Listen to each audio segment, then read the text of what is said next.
Hello, this is Melissa Furness here with you for another DIY art demonstration. So today I'll take you through non-toxic image transfer processes with items that I have available in my home studio. I'll test these items also out on a variety of surfaces so that you can see what kind of effects that might occur and which ones you might prefer to do with your own work. So let's begin. So the first thing that I want to do is gather the surfaces I'm going to be working with. What I have here is a stretch canvas, just a cheap one that you can get at Michael's or some other kind of like Hobby Lobby or something, so you can see front and back. This is a canvas board, a little bit of a stiffer surface so we can see how that responds, but still a little bit textured. And then I also have just straight arches paper, which I have here. So we can see how the transfer image will respond to straight paper or art paper. So to do some of these image transfer processes, the image itself will respond differently according to whether or not the material can absorb into the paper or sit on top of the paper. So for some of these, I'm going to try it on gessoed paper versus just regular drawing paper or kind of a high quality art paper. So I'm going to give each one of these sheets of paper a couple of coats of gesso. You can see that I've taped them down on all four sides, and the reason that I do that is so that when I apply the wet paint, you can see how it's kind of buckling up a little bit. If I tape it down on all four, make sure that there's no kind of open areas, the tape's completely covering all the edges. What will happen is that the paper will then stretch, kind of like a canvas when you gesso it. It'll get wet, it'll bubble up, and then as it dries, it'll stretch out flat again and be a nice smooth surface for you. So this is something you can use as drawing paper, as a drawing surface, but you can also do image transfers on like a hard wood, gessoed wood surface, and this kind of gives you the same effect. So while I'm waiting for my gessoed paper to dry, I'm going to prepare images that I want to print out and use for my image transfers. So what I have here is a variety of different types of images, some in color, some black and white. So what I have, two in color, one that is kind of more linear, flat color shape, and then the other one that is a photographic spatial landscape. And then I have two black and whites, one that is text and another that is an image of a figure. So the reason I wanted to choose these is to show you a variety of different types of images and how they might come across in an image transfer. Because each one of these processes will give a different type of clarity of your imagery when you put it onto a certain type of surface in a certain way. So the important thing to remember is that first off, in Photoshop, you want to go to your image size and just check to see that that image is to the size that you want it to be. But the other very important detail is that this is, remember, a kind of printmaking process, a basic one where you have a plate and then you're transferring it onto another surface. So if I have this text printed out in this way, reading forwards, and print it on my printer here, if I then take it and put it onto another surface and then remove it, you'll know that that text is going to read backwards. And that's something that I don't want to have happen. And you also have to think about that in terms of the composition of any other image that you choose to use. So you need to open these images up in Photoshop and go to Image and choose Image Rotation and flip your canvas horizontal before you actually print them out onto your paper to use for your image transfers. So here, now you see the text is reading backwards. And if it's important to you to keep that, frontal composition that you want in the other images, whether or not they're reading with text, you need to do the same thing. So if I want her looking towards the right still, I need to, do my image rotation here as well. Flip horizontal. And the same goes with, the landscape. I might like the landscape weighted more to the right with these rocks here.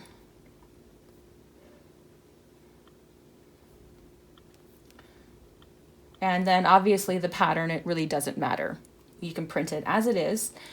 So at this point, you know, I can save my images and I'm ready to begin printing them out so that I can then think about how they're going to transfer onto my surfaces. So I'm going to go through each one of these image transfers sort of one by one. The first step I'm going to do is to actually show you the way that that image transfer will be affected by a color that would be beneath that image. So I'm going to do kind of like half with just the transfer alone and half with some colored paint beneath. And I'm not going to be like super specific, you know, about what I paint underneath, but in the past I've produced, you know, paintings that really specifically mapped out an image and would serve to draw out shapes that would then sort of highlight certain aspects of that image that I was working with through the use of an underlying color. So something that I might want to really, you know, have pop for me, I would put like white underneath. Or something that I might want to like affect the color of more, I would put a different color underneath that. So that's what I'm going to be, you know, showing you here with these. So with each transfer process, I'll try to do at least a section that has some sort of underlying color so you can get a sense of what that could do, because it can create, you know, some pretty, you know, interesting color contrasts. You know, if you can map it out well and be patient with the process, it can have some really kind of exciting effects. So this one down here you can see is this pattern that I'm kind of working on abstractly. I'm just going along with a little bit of what I see in the pattern, but not being so perfect about it, because I'm trying to like also get through the process so I can show you every single one of these today in a decent length of time. You know, you don't want to like build it up too thick, because those ridges of paint can also, you know, be a problem when you try to transfer that image. So I'm kind of keeping that color fairly flat on the paper. And you can also try drawing effects. So when I do the text one, I think I might like play around with like doing some handwriting underneath and see how that might look in an interesting way.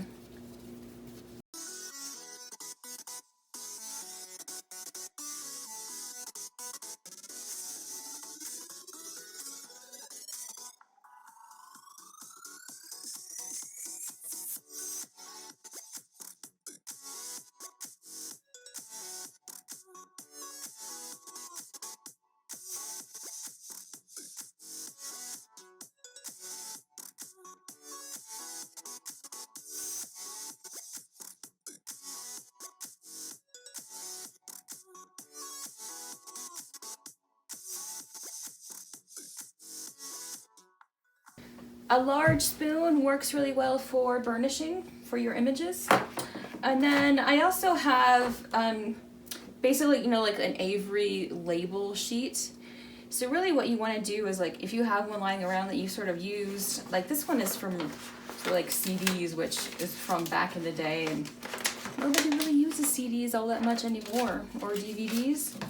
So I'm going to pull all of the sticker label off first and just toss it aside, get rid of it, throw it in the trash. And then the other thing is that I have my images ready to print. I'm going to place this sheet, it's kind of like a waxy paper basically, because what you want is for the ink to sit on the surface of that sheet so that you can very easily transfer it to your sheet of paper or whatever surface you're transferring to. I'm going to take these images that I've got ready to go and just print them out. So I have my print onto this waxy paper. It looks kind of pale, but really just that ink from the printer sitting on top of that surface. So then I want to take my spray bottle and just kind of spritz my plain paper lightly with water to encourage it to accept that transfer. Let it soak in a moment, perhaps blot it just a little bit so there's not too much water sitting on the surface. Then I have my spoon, and I'm going to take that image, and it's this side up, and then place it flat down onto that surface and burnish with my spoon and see how it comes out. So use one hand to hold it, and then the other hand to rub, and then as long as the one hand is holding it in place, you can check your progress or check to see, you know, how it's looking as you go until you're happy with how it's turned out. You know, this process isn't perfect, so we'll see kind of what effect that we get. You can see a bit of that text coming through. That's actually a really nice kind of old looking quality, but painterly.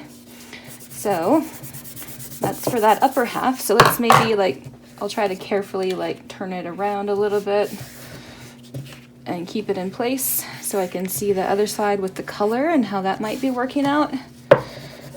Rub a little bit more. And this is super easy. This is just, you know, printer straight to paper with just a little bit of water. But the important thing is that ink sits on top of that surface, and then it can very easily transfer over to another. So there's the pattern and the landscape. I think I'm, you know, pretty happy with how that is. Very nice. It's actually a lot richer in color than maybe I expected.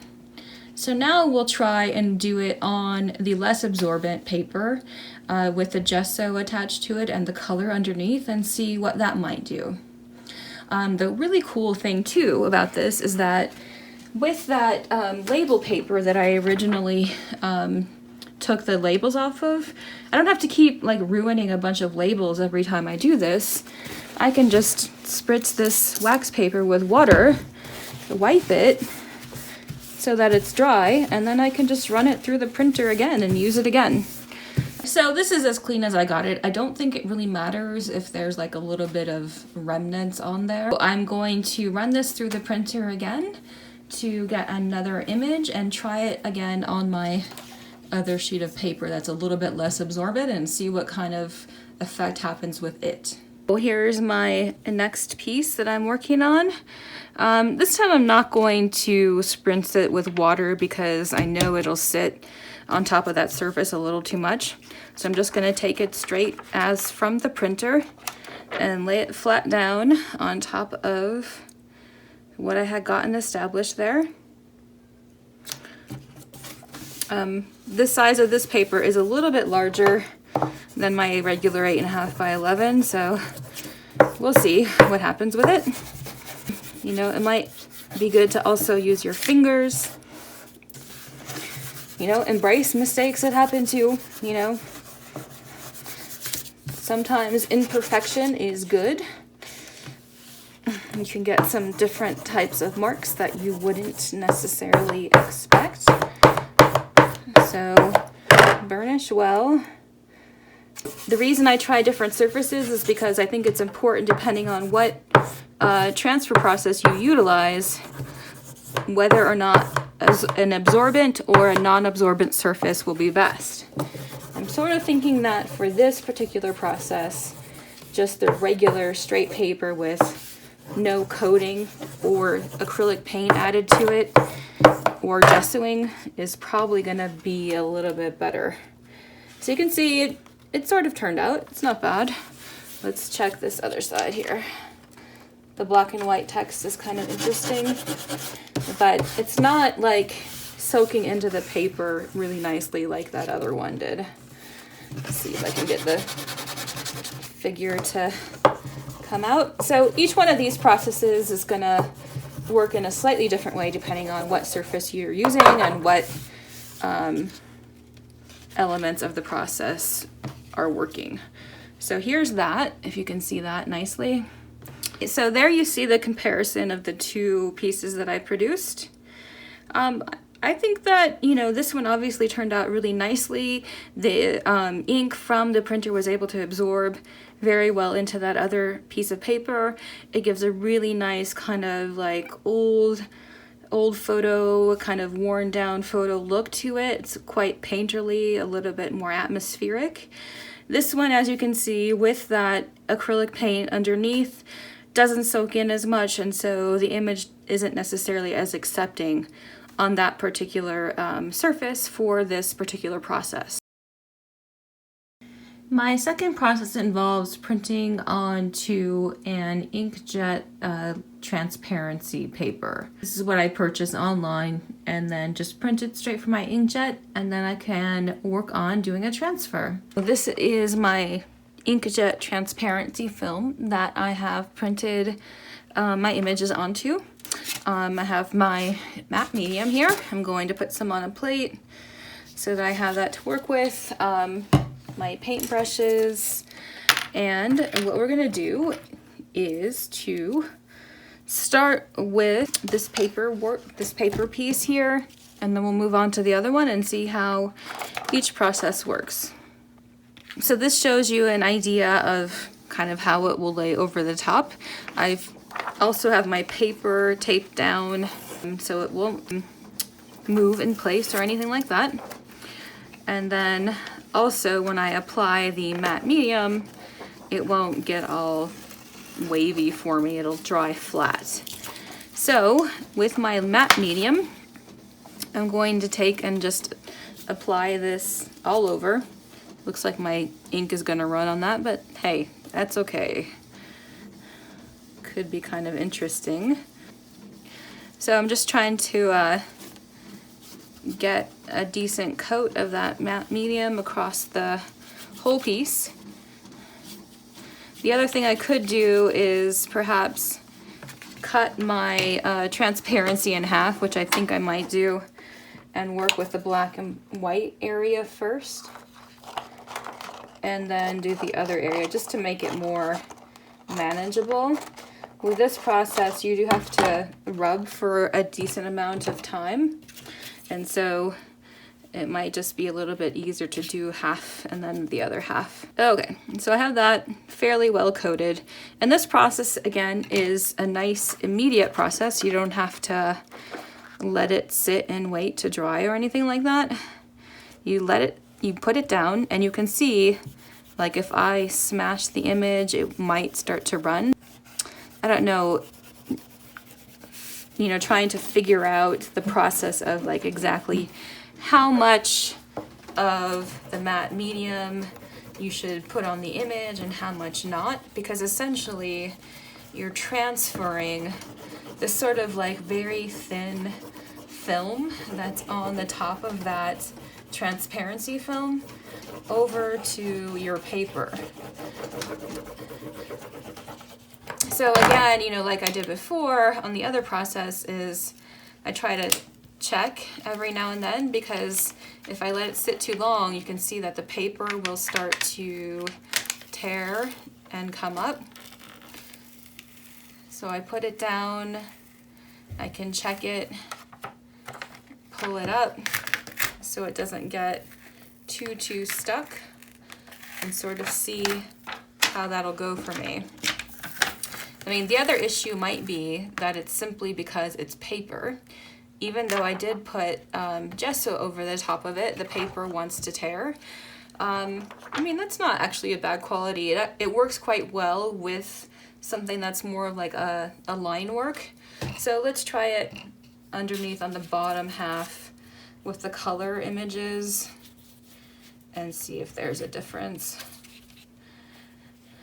And then we'll also then move on to trying it out with the matte, the canvas board, which is a little bit more of a plastic surface. We know that it's not as delicate as paper is, and so it won't just lift up when I try to lift it off the page like the paper. It won't tear like the paper does. But some people might like that quality of it getting a slight tear to it. And the other reason why I show you that color underneath is just to remind you that there is no kind of white ink, obviously, on a printer. So what you're transferring of the image is just the color, just the ink pigment itself. So this one, yeah, it's tearing pretty badly for me. So with this particular process, you can see it's not a good idea to do it on paper. Let's try with a stiff surface where I think it will actually work a lot better. So now I've got my stiffer surface. It's a little bit more of a plastic surface. I know it's not gonna lift up like a piece of paper will when I do my transfer. So like I did before, I'm gonna do the black and white half first, then the color half, and just cut this in half.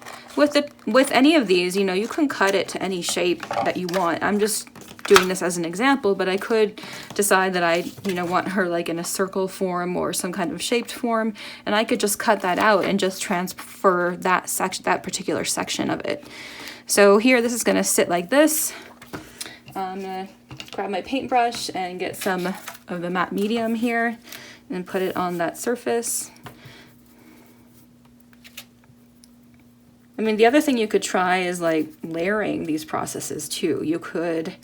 I could do this inkjet transfer once and then maybe try it a second time and see whether or not those photographic images or the text images will layer. But I also do want to make sure that I have enough down, but not too much. I mean, when you do it, you kind of want it to be, I don't know, not super wet, and yet wet at the same time, so that it doesn't like spooge all over underneath that image there.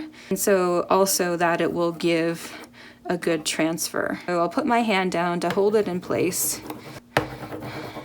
And this time I don't need to be as nervous about the surface because I know that it's not gonna tear or anything like that. So with this one, as long as that transparency is in place, I can lift up the corners and check how well it's going. And if I don't like how it's come along just yet, I can put it back down again and rub some more. But you also don't want to rub for too long because the whole thing will just end up, you know, gluing to your surface. So keep in mind that, again, this is a fairly quick process. Put it down, lift it up. This one isn't bad. It's looking like it's coming along. Maybe I should rub a little bit longer. Or a little bit harder. I think the text works really nicely with this process. With this surface too, you can see that it does have a canvas texture to it. If I was working with just a flat wood panel, you might even get the best results because there's no texture and no way for anything to lift up. You can see her face is starting to come through there. And, you know, you can decide, you know, what you like, what you don't like. And then just rub a whole bunch and see how far it goes. Versus if you rub just a little bit.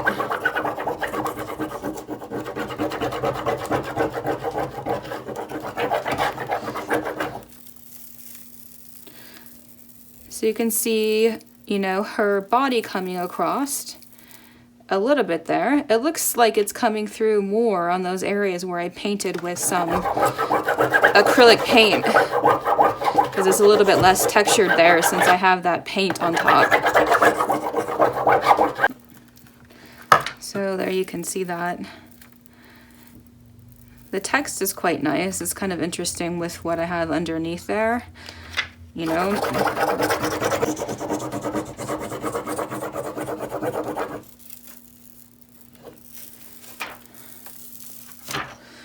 All right, so let's try the other portion of it. I mean, all these processes take, you know, a little bit of just trying it out. You know, you have to kind of do it more than once until you get that delicate balance down of, you know, how much should you rub, how long should you wait for it to dry, or how much medium should you add in there. So this one, but with any transfer process, you're going to find that you have to embrace the imperfections, because that's really what it's all about, to make it look like an aged, sort of well-worn image. And if you wanted a perfect image, then you should just make a digital print straight out onto canvas or whatever else other surface you want, or do just straight on collage. The beauty in this process is that, you know, the results are a little bit more unexpected, unpredictable. So like with this surface, it's pretty clear to see that texture of the canvas on that panel is a little bit of a problem. So what I would suggest you do if you want to do this process is to work with wood panel that's flat without texture on it. Or, you know, you can see it's coming across, you know, fairly well in those areas where I painted acrylic paint over the top of it. So if you have one of these, you could still use it, but maybe you want to try, you know, putting a base coat of acrylic paint on it before you transfer.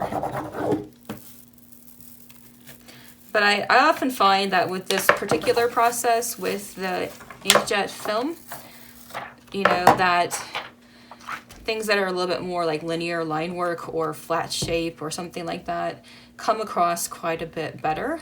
I think that I'll try one more of these, but with a very smooth surface. I have a foam core over here, and see if that can work, or if I can find a wood panel.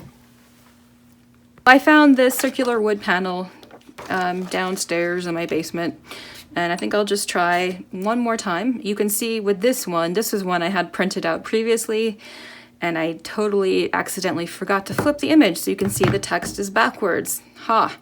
So let's learn our lesson on that one for next time. But we'll see whether or not that nice smooth surface makes a difference. So again, I think I'll do kind of half and half like I did before.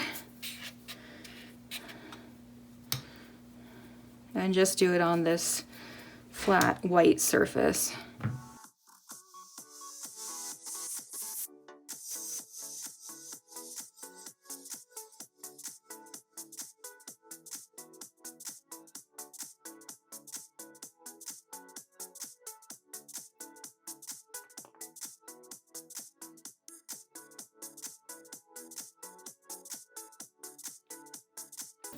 You can see how that smooth surface actually works a lot better than having to deal with that textured surface of the canvas.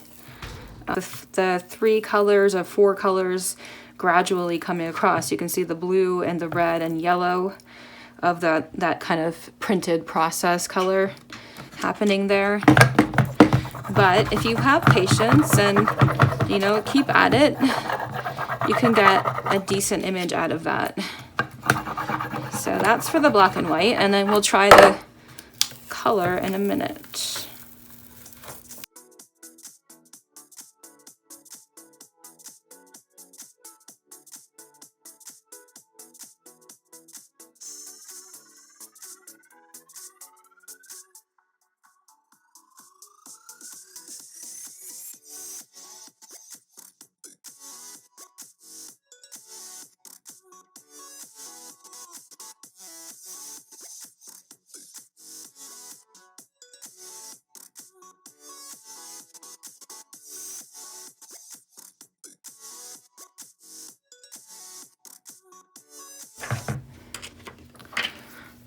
All right, so that has kind of an interesting effect to it.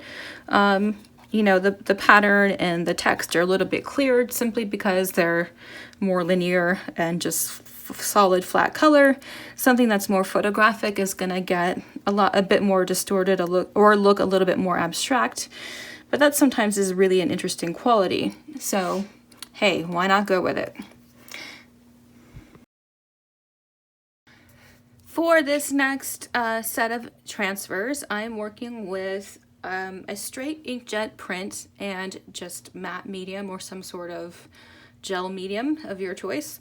I've got 3 different surfaces. One is a canvas, stretched canvas here. The other one is a canvas board, and the other one is the gessoed paper. So to begin, I'm going to start with the canvas, the stretched canvas here. The one thing about this is that, you know, it's stretched across the back. So what I need to do is to first put some backing on there so that I can rub without a problem. I've got very fresh printed inkjet prints here. They're gonna go on this canvas that I'm making. I've put some hard stuff on the back so that my stretch of my canvas won't be a problem when I need to, you know, rub at the paper to remove my transfer. And now I can grab my matte medium, you know, get a liberal amount out. You want to put matte medium on the surface of the piece, also on the surface that you're applying it to. So I have this text which I want to go at on this bit with the abstract portion and a little bit of yellow there. So I'm going to put my matte medium there on that surface.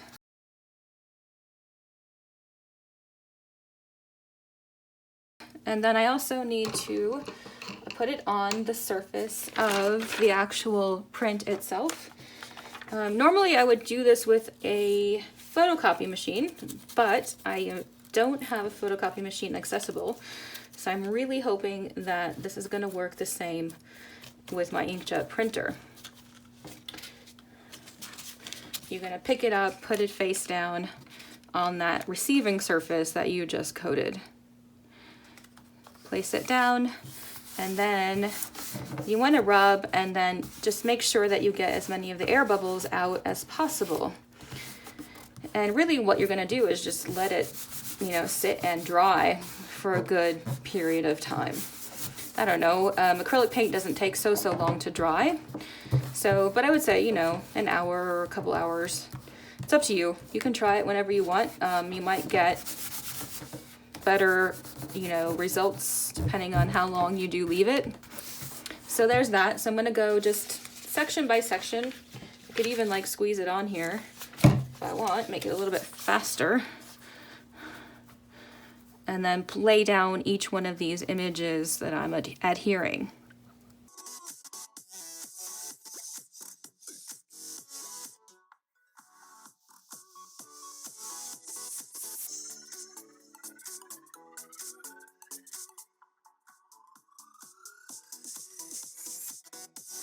Now this canvas surface is pretty well covered. The important thing is that you make sure that you don't get any matte medium or gel medium, whatever you're using, on the back side of this paper. This should be only your hands, no medium on the back. Otherwise your transfer is not going to work properly. So I can pick this one up, I can set it aside. So now I'm ready for this canvas board surface. This time it's going to be a little bit easier. I'm just going to apply them all at once, since this canvas board is a little bit smaller than my actual stretched canvas is. You know, again, apply this medium liberally, but don't get it on the back of that paper. It only goes on, you know, the surface of that image, this side of the piece, and not on the back side. And then I'm applying this to the receiving surface as well. And lay it down.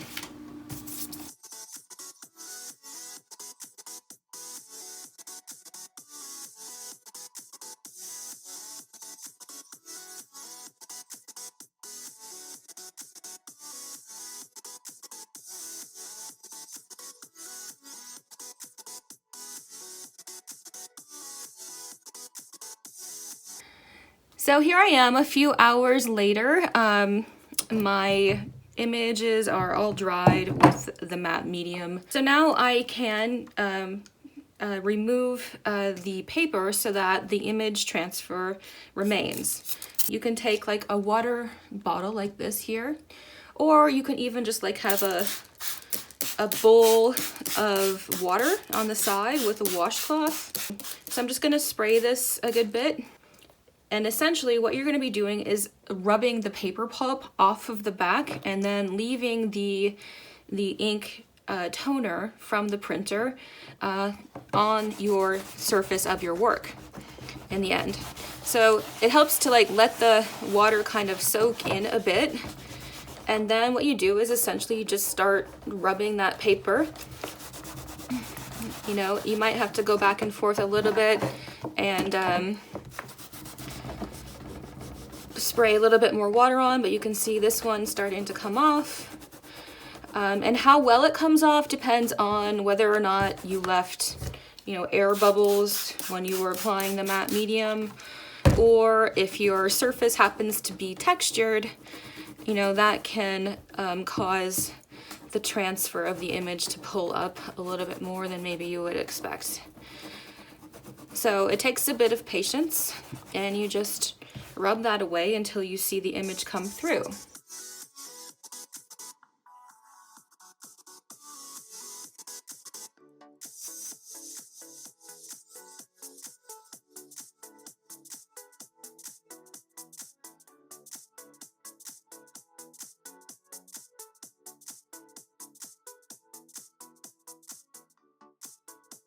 So you can get a kind of starting view of what I've been working on. This process takes a bit of patience.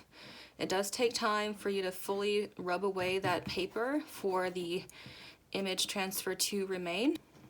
It creates a nice sort of weathered look to the image, which I like at certain times.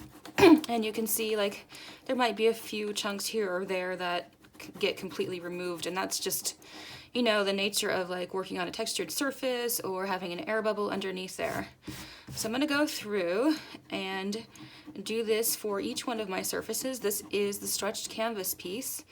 So there might be more bubbles in something like this versus something that's like a perfectly flat, smooth surface.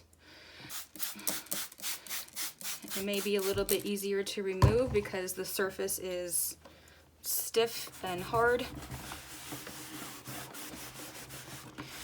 And with each one, as I'm rubbing it away, you can see what happens when you have, you know, some painted color underneath an image. It can create some interesting effects that you may or may not prefer. It's certainly up to you. But keep in mind, like I said before, that when you have these transfers, you don't transfer white. You have to rely on the white of the surface that you're transferring to. Otherwise, the image won't be able to be seen because you're only transferring color.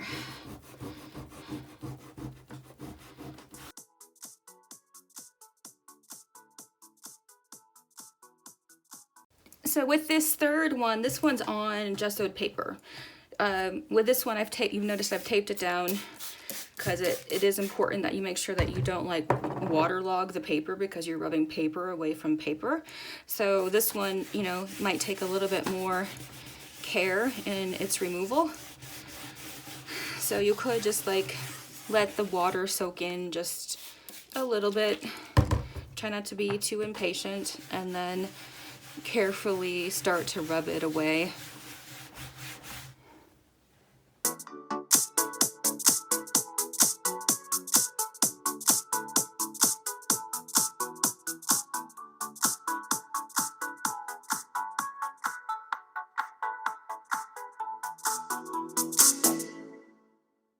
Here are these 3 image transfers as I finish them on paper, canvas board, and to canvas, so you can see what the final results were. So as you know, I'm an oil painter, and sometimes when you do image transfers, particularly that one where I was rubbing off the paper from behind, it will leave kind of a bit of a haze that you can kind of see on the surface there and also on this one. And what you can do to kind of try to clear away that pulp is to add something that's a little bit more stronger, I guess more toxic. I said I was doing non-toxic techniques, but if you want to do something more with them, like paint into them, then adding something that's oil-based or oil paint related actually creates some interesting effects. So what I have down here is, this is liquid. This is oil painting medium. It has a dryer in it. It will create kind of more of a satin finish. This other thing I'm going to try is called Gamvar. This has a gloss finish to it, so you might like that effect a little bit more. With liquid, you can see here, it creates a little bit of a duller finish. See how it's totally, you know, clearing up that image. You see the difference there? And then the other thing is this Gamvar. And so this does the same thing. It's a little bit more fluid than the liquid is, but you can see how it helps to make that image clear out a bit without, you know, so that the paper pulp goes away.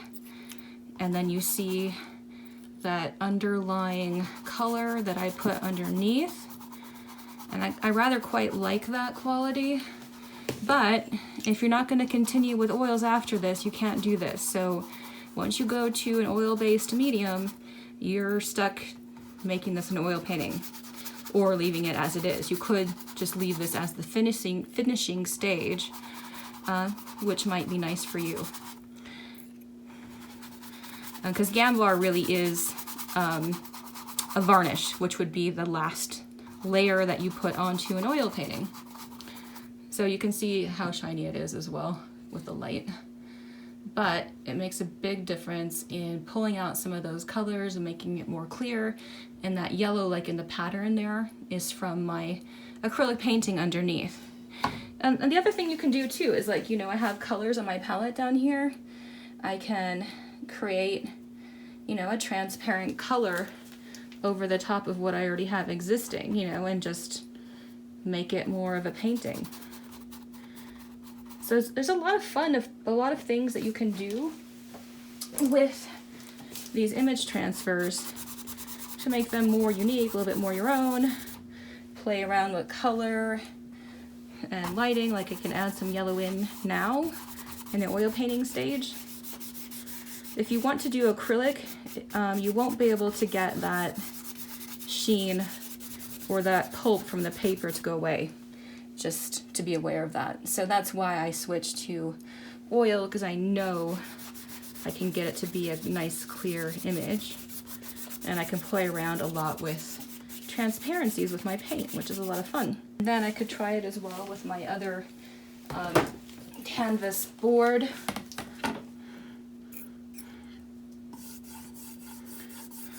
That had a little bit of color in that already, but you can see how things get a good bit blacker and more clear once you can get that remaining paper pulp to disappear and dissolve.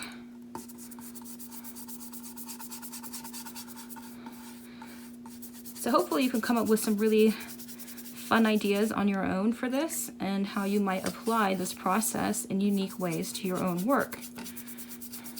I used to do this really large scale on my work and play around very distinctly with layering with this process. It can be a lot of fun. And there you have it. So for this next process, it's going to be a little bit similar to the first one that I did. With this, I have this Canon glossy photo paper. What I'm going to do is, instead of printing on the front of the photo paper, I'm going to print on the back, which has a little bit more of a rigid surface, so that that ink from my printer will sit on the top of that paper a little bit more, so that I can then see what happens when I transfer it to something like a canvas instead of paper, which I did before. So let's try it. Here I have my canvas, and with this one I decided I want to try to see if I can get a little bit more of a glossy surface. So I have this gloss Mod Podge that I'm going to put a little bit down before I apply the photo image. So that should help that ink to stick. So you can see, here I'll grab this print from the printer. You can see that it's kind of sitting nicely on top of that paper, and it's also backwards like we're supposed to do, so that it will read frontwards when I lay it down. So I'm gonna put some of this Mod Podge on and encourage it to stick to my canvas nicely. Not putting a huge amount, just a little bit. You know, each one of these processes is somewhat experimental, so we're just, you know, kind of seeing how it goes. So I'm going to place this face down onto that area, which you can see there. I'm going to grab my spoon. I'm going to burnish a little bit there, or even with my finger. I can just like test a corner, see what happened, see if it's doing something. Looks actually kind of interesting. So I wanted to see if I could do this on a canvas, which is a little bit more of a solid surface if I want to do a painting on top or incorporate painting into it. So it's kind of nice to, you know, have that as a possibility. So once I see that this works pretty well, I can do some other kinds of experimentations with the other photos that I add to it. So I started with the most basic one with the text. So you can see, depending on how much of the Mod Podge I was putting on, it was spooging just a slight bit. I mean, it has a really interesting, unique look. So I'll try it again and maybe keep the Mod Podge a little bit drier and see if I can get a clearer image, or maybe kind of play around with that quality of what happens with the image when it gets kind of a little bit squishy, I guess, with that Mod Podge. So let's try it out.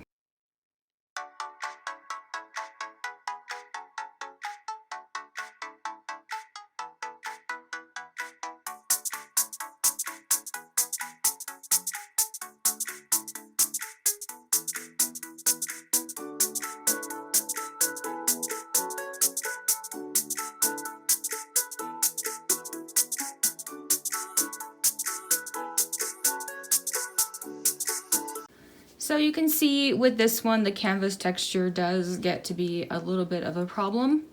So you might like that quality. It's actually kind of interesting with the texture on it, but let's try this one more time on a smoother surface and see if we can improve the imagery. So I've printed these images out to try this again. So this is, again, is printed on the back of the photo paper. The reason is because it's a little bit more like of a stiffer surface. It's more plastic on the back there. You can see how the ink is setting on the top nicely for me. So really, I'm just gonna take this, I'm gonna put it face down onto my paper and burnish it. And it should give me a pretty good quality image. So it will be interesting to compare that to what I was doing earlier with the sort of waxier paper. It looks to me like the photo paper is going to give me some richer, better blacks than the other process did. So again, I'm just putting this straight down onto drawing paper. So you could, you know, add it to a large drawing or some other surface. I would suggest a smooth surface. The canvas is okay, but it's got a little bit too much texture. So you could potentially put gesso onto canvas and sand it down to get rid of that texture, and that would give you a better image transfer, or put something like absorbent ground on that surface and then do the transfer image. So it looks like I need to rub just a little bit more. So keep that one hand on there, and you can just like kind of test the corners as you go. So I'll put it back down for a little bit more, unless I like that, you know, process of, you see the scribble marks of me doing the burnishing. You know, those scribble marks are something that you see a lot, like in someone's work, like Robert Rauschenberg. So you might be interested in having that kind of drawing, scribbly sort of quality to a photo image. But essentially, the more you burnish it, the more that image will come across there. just be patient until you get the effect that you want.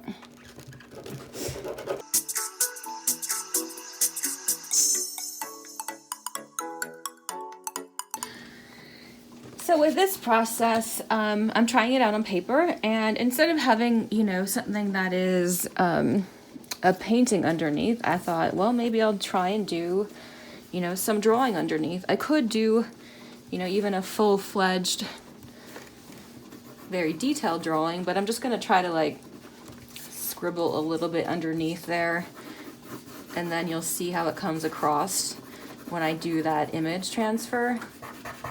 So you see there's color there, and it could help to like add some expressive qualities to the image that you're working with. Got the landscape here. Obviously I can't exactly predict where it's gonna lay perfectly, but you know, could be kind of a nice effect. You know, draw some clouds going up in the air there. See what happens, who knows. And then I want to do like I did before and spritz the paper just a slight bit.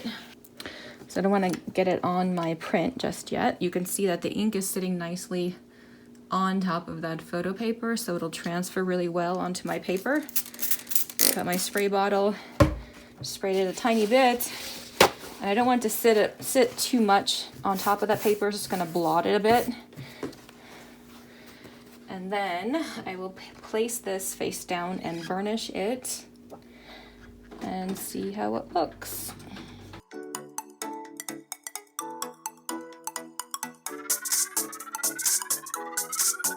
And you know, each one of these processes, like I had mentioned before, is experimental. Just try it one at a time, see how well it works for you, and then kind of like fiddle with different factors like the smoothness of the paper, what's underneath, how much you're burnishing. Those all will affect the quality of the image that you get. So I can put this back down and rub it some more. Also, keep in mind that the type of image makes a difference as well. A photo image versus a line drawing versus a flat shape piece. You can kind of see how that's coming across. You see a little bit of the ocean there, along with some of my drawing. So I could decide that maybe I just didn't wet it enough. Should I try that? I can put a bit more moisture here. Who knows? Not bad. So you can create some interesting effects here. And there's the bottom. So there's some bits of texture, a little bit of sense of that landscape.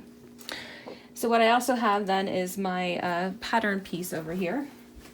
So I will try that as well. That's here. I'll spritz the paper again.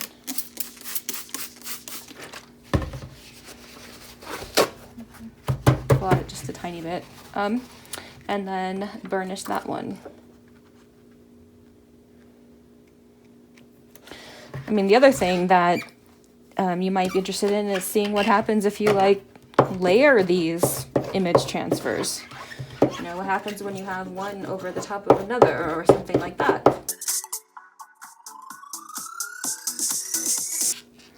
You can see that. So there's parts where the pattern's pretty clear and other parts where it kind of meshes together. It's kind of, I rather like that effect. Can you see that there? And then, so this is one where I sprayed the paper, and this is the other one where I left it quite dry. So you can decide what works best for you, perhaps. And here are the results of our last image transfers. I'm pretty happy about how each one of these processes came through. Hopefully you'll try them on your own. Thank you all for joining me today on this next demonstration on how to do different types of image transfers. Join me again next time for future art demonstrations and lots of interesting discussion and ideas. Thank you.